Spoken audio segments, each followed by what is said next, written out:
Now, there is some overlap in the systems that I talk about, and there are also some different caveats to the game that I share. Now, two concepts that I want to share with you, right, that I've talked about in videos before. I want to make sure that you're not overlapping these in ways that will negatively affect your character when it comes to interacting, right? Now, I'm gonna bring up two other conflicts first. Two other concepts. And these concepts are the right of first refusal and tenure, right? Understand the right of first refusal and tenure. This is important for when you have a primary partnership. If you do not have a primary partnership, then the concept of the mana principle, right, is very important, right? When you do not have a primary partnership, the mana principle is very important. But when you do have a primary partnership, you utilize the right of first refusal and tenure, right? Now, if the right of first refusal is offered and the opportunity for what you want to do is refused, then that becomes the outsourcing game. Very much different, right? Now, in the instance, now, and I'm about to break something down for you, right? When it comes to masculine dominance, the right of first refusal is something that keeps you on the path of having good character. It does. Especially honesty, right? But what is cheating really? Like, what is cheating? Cheating is when you're breaking your arrangement, but cheating is also when you are taking advantage of past theory, right? Taking advantage of past theory. Now, what is past theory, right? Past theory is when someone gives you credit, right? Credit. They're cool with not doing something that they would prefer to be doing off of the premise that you either don't have it, haven't done it, currently aren't doing it, and hopefully, if you do it in the future, it's going to be with them. It's giving a pass. So what does that look like? A great example of what this can look like is, let's say it's a woman who is currently celibate. Let's say she's trying to take a masculine dominant route about being celibate because she wants a man who's eventually going to be her husband, right? And she wants to set a positive feedback loop upon how sexually available she is. She wants to use teasing, edging, delayed gratification, pleasure denial, and these different concepts in order to establish a good positive feedback loop. Now, something to understand is this. Just because you're taking a masculine dominant route doesn't mean you're going to come across a whole bunch of people who are necessarily going to be able to go through that process of transitional dating with you. If you spend too much time completely shutting off your submissive ego, right, so that you can establish your dominance, right, and you aren't giving anything that strokes the ego of the opposite sex, eventually you will start to lose some of your ability to value the opposite sex, and eventually you will lose some of your character. That will start to erode. What could that look like? If you're a man who goes years on years on years just having casual sex with women, not having any conversations where there's any type of emotional connection, not really taking the time to cater to a woman a little bit, not being able to just go out on a date, have a good time, or to get out the oil, get out the candles, get out the music, to give a woman good aftercare. Eventually, you're going to start to lose your ability to value women. Likewise, a woman who's trying to take a masculine dominant approach with men, what you're doing when you do this is you start to push this aspect of yourself. For a woman, it can be the repression of her sexuality. For a man, it can be the repression of his desire to value a woman, to cater to a woman. So what the mana principle does is it gives you the ability to let some steam off, Because the manna principle is based off of the concept of manna within the Bible with the children of Israel, where they would get their daily bread, right? Would fall from heaven.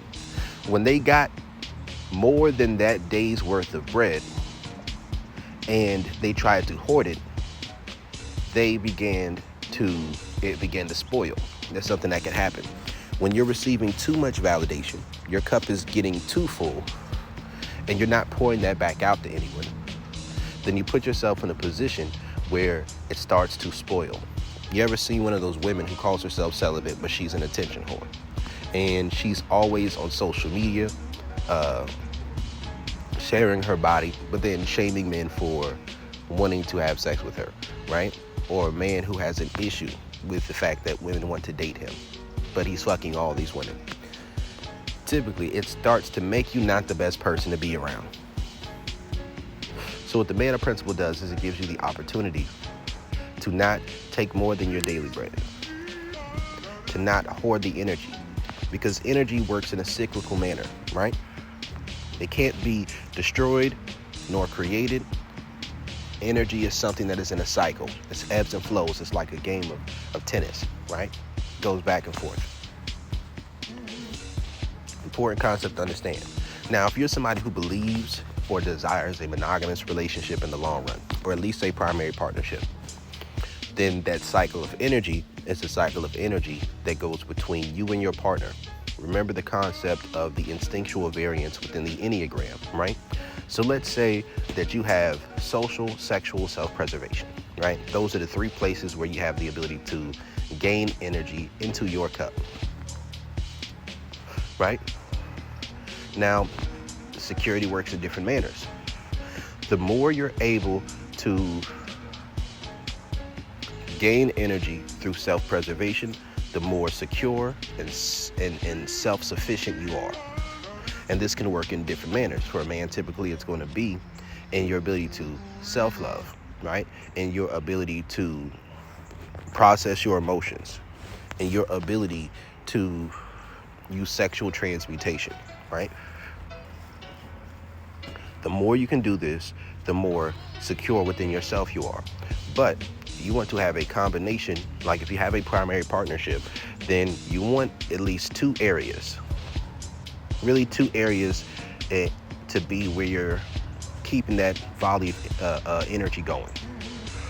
So it could be a matter of, let's say the two areas are, the outsourcing game is primarily off of your primary partnership, and then you're outsourcing, right? So that could be that you have a primary woman in your life. She's your primary partner. That's your main girl. It's your bottom bitch. Then let's say she doesn't have enough energy. Let's say her cup is low. She doesn't have enough energy to be sexually available enough to you for your cup or for your sex drive, for your libido, for your needs. So you're honest with her and you deal with other women, right? Now this is where the right of first refusal comes in at, right? Now, when you're using the outsourcing game, which is different than being in a polyamorous relationship necessarily, right? Because in the outsourcing game, you're primarily going to be getting sexual energy between your partner and yourself, and then she's going to be putting the sexual just between you and her. So that means it's the right of first refusal, meaning that if her sex drive begins to grow in her interactions with you, then if you're open to a monogamous relationship, then the higher her drive is, then the more you do less outsourcing, and the more your sex drive is met between yourself and your partner. But for her, it needs to be between herself and you, right? Now, a woman may also be doing the outsourcing game. And this is where these things kind of connect to each other.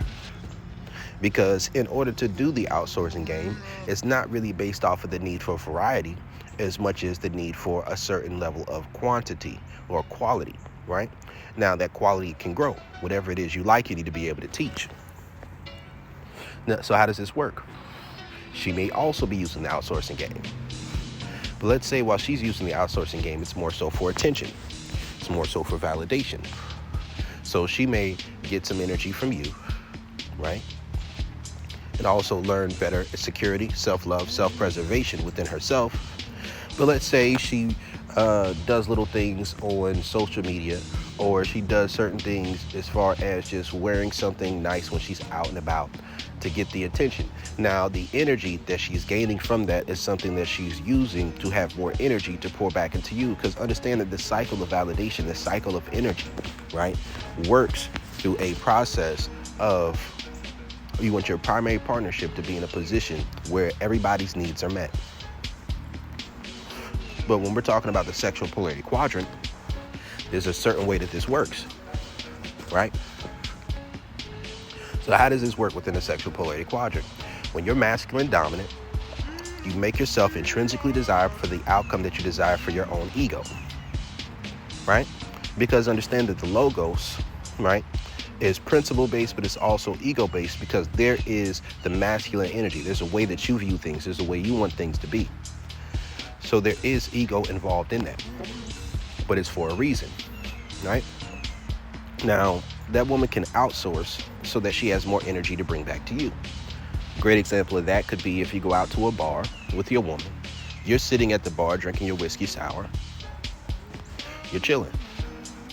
Let's say she goes out on the dance floor. She's dancing. Let's say she dances with another guy. Oh, that would be something so crazy to some guys. But if she has a certain level of character, of understanding her primary partnership, then she may get aroused dancing with another guy on the dance floor, right? But rather than running off and sneak into the bathroom with the other guy to fuck with him, she'll have the self-control to say, okay, cool. He's not part of my primary partnership of where I'm pouring this energy out to. So that means that after I get aroused going out, let's say she goes out with her friends.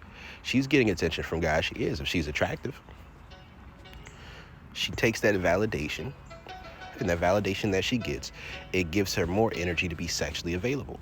So that means she comes back to you and is more sexually available to you. Likewise, as a man, when you don't have your sexual needs fully met, then it's difficult to pour out emotional energy, or to pour out that energy of that emotional, social, financial, right, ESF, without feeling as if you are operating at a self-betrayal and compromise, right? So what does this mean?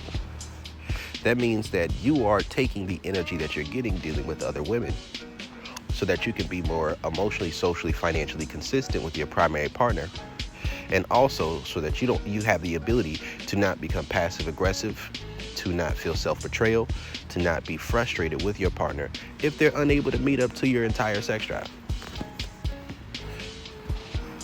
right? But with the sexual polarity quadrant, masculine dominant and feminine submissive, it takes a high cup space to be in the masculine dominant, the feminine submissive. So a woman can be in a position where her cup gets low, right? Now, if she's an extremely principled woman, she may cut off talking to other men at all.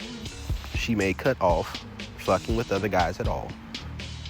And if she cuts off all the energy that she's receiving, and she doesn't know how to utilize the attention whore game, then she's not going to have enough energy to do the things necessary to be on your sexual program,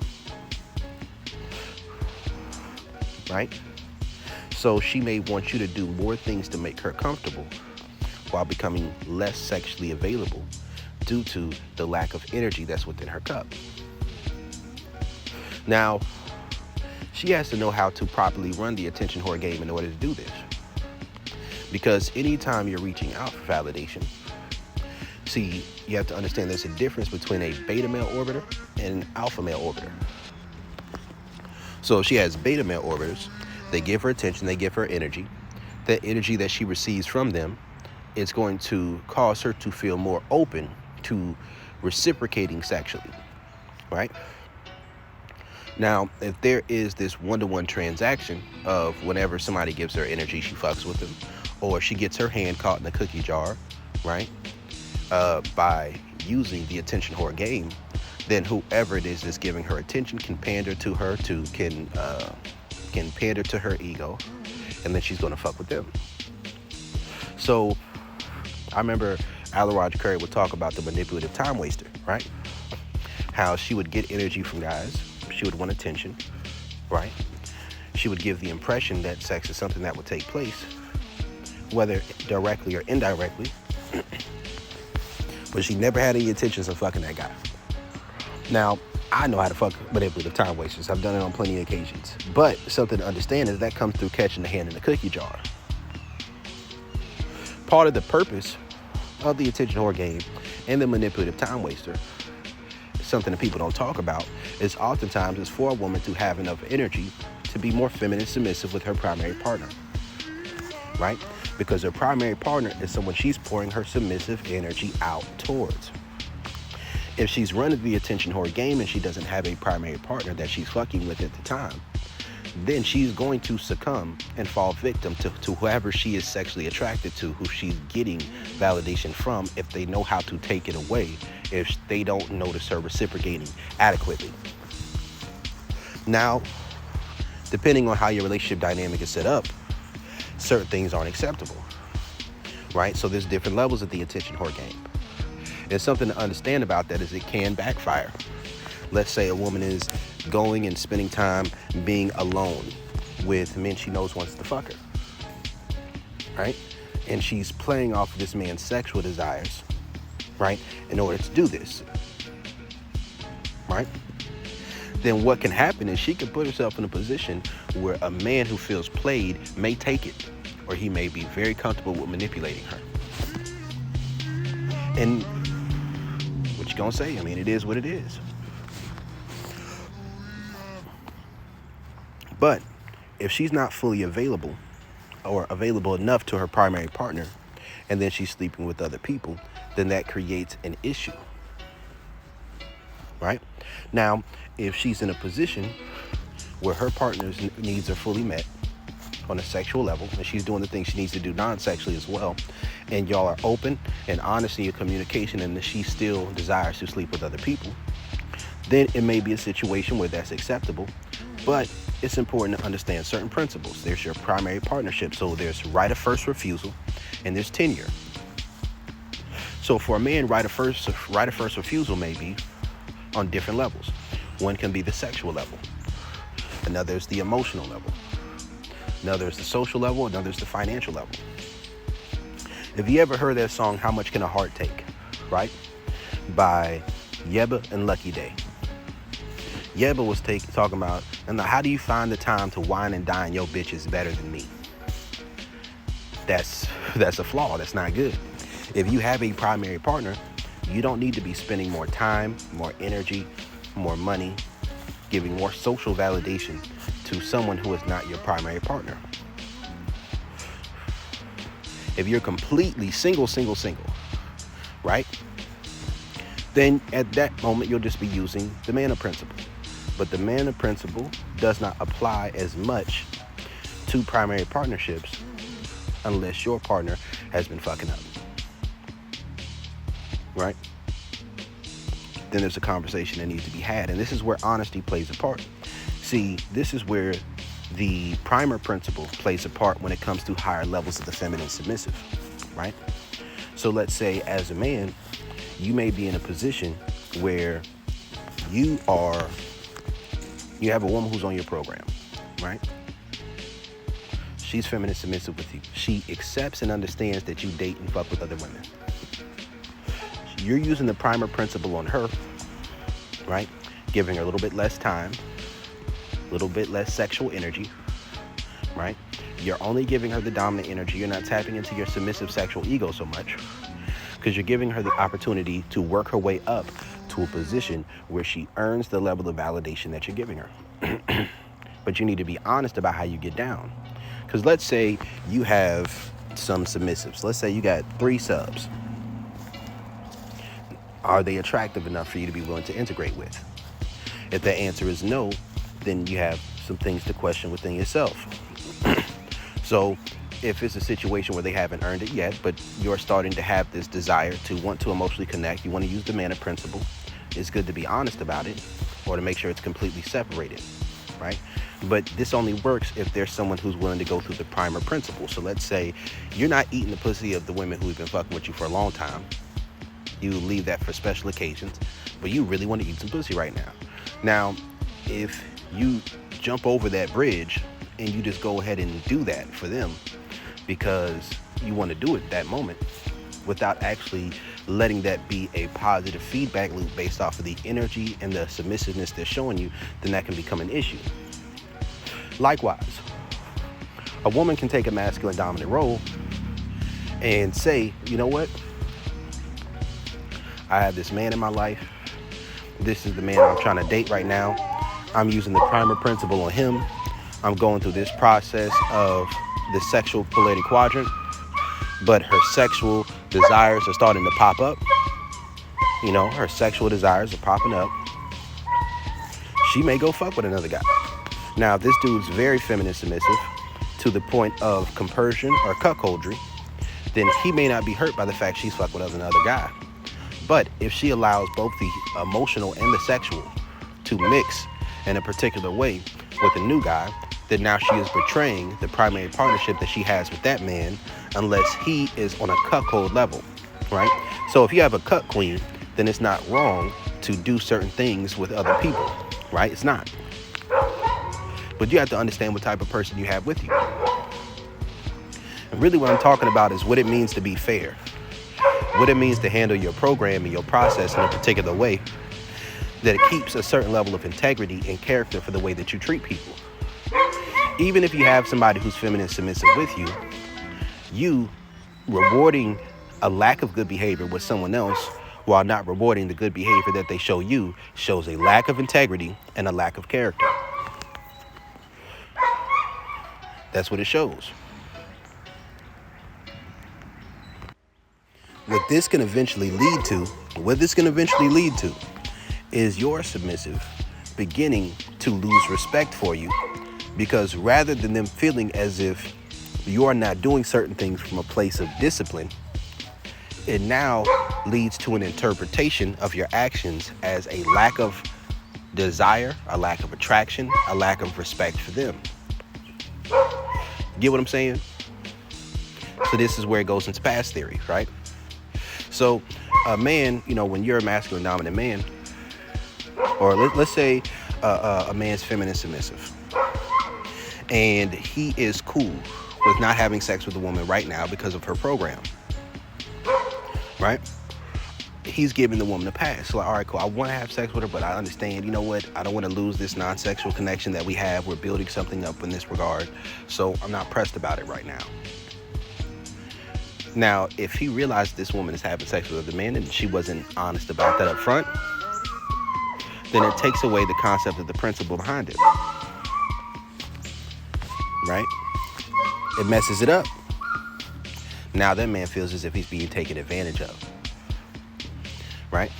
Likewise for a woman, if she's feminine submissive with you, she's doing what she's supposed to do sexually and non-sexually, but you're taking a bunch of other women on dates. Now you take this woman from being in a position where she's feminine submissive, going through that process of transitional dating from simply being only a sex object or only being your hoe, but not being someone who you would take any way seriously. Then eventually this will lead to a lack of respect. Eventually this will lead to feeling as if you don't actually reward good behavior. You're really feminine dominant. You're really someone who's taking advantage of them, using them for the attention whore game, using them for the incubus or succubus game. And that is not the way that you want your primary partner to feel, right? So there's a lot of different things that go along with this mindset. There's a lot of different things that go along with these systems, right? With this program. Got to understand fairness.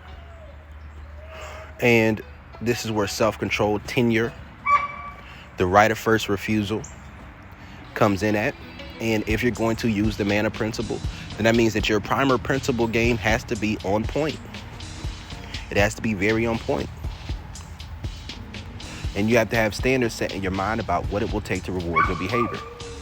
Now, if this is someone who doesn't qualify to be rewarded for that good behavior, then that means that you need to be adding value to their life in a way to where you're helping them get to a place where they deserve that type of reward for good behavior. Right? So you don't want to be a man who is doing whatever for a brand new woman just because she's attractive. Right? And then you have a woman who's a little bit less attractive. You're not actually helping her become more attractive. Right? Who's down for you. And because some new woman is attractive, you're putting too much weight on it just because she looks fine. That denigrates your dominance. That denigrates how secure your dominance is.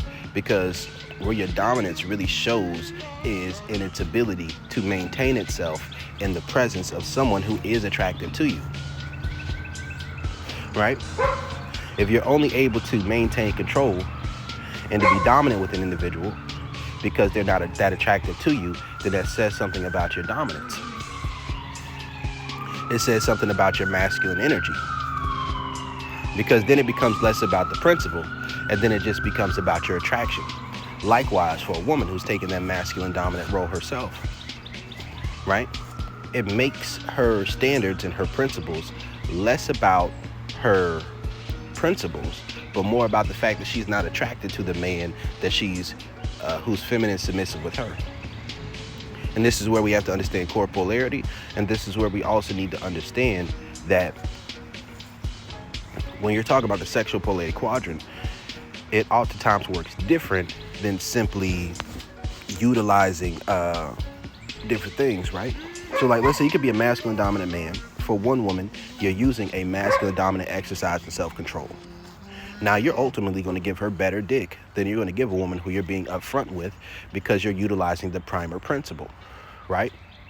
So although the woman you're doing a masculine dominant exercise and self-control with is the woman you ultimately want to be with, you still have sexual needs. So you may have casual sex with other women, but they're not going to have as much, not going to get as much emotional energy from you, right? They're not going to get as much time with you. And you have to understand there's a difference between a masculine submissive and a masculine dominant exercise of self-control. So one woman may be earning the dick while another woman may just be getting it. And this is why I believe it's important to get to a place where you're not really playing favorites with your program, right? There's a certain level of guidance that's going to come along with that primer principle when you're using the masculine dominant exercise and self-control, right? You get what I'm saying? So it's like, let's say one woman is using a masculine dominant exercise and self-control, and there's a man she's having sex with. Cool, right? This may be a man who she wants to be in a relationship with, but he has to earn being in a position where she wants to date him and take him seriously. She may have another man who she's just going on dates with, right? Now, he didn't necessarily have to earn the date, but she wanted to go out on dates.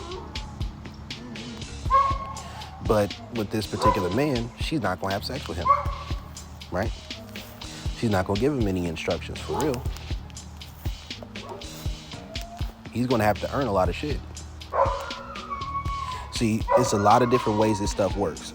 So this is Coach Brody. I'm out.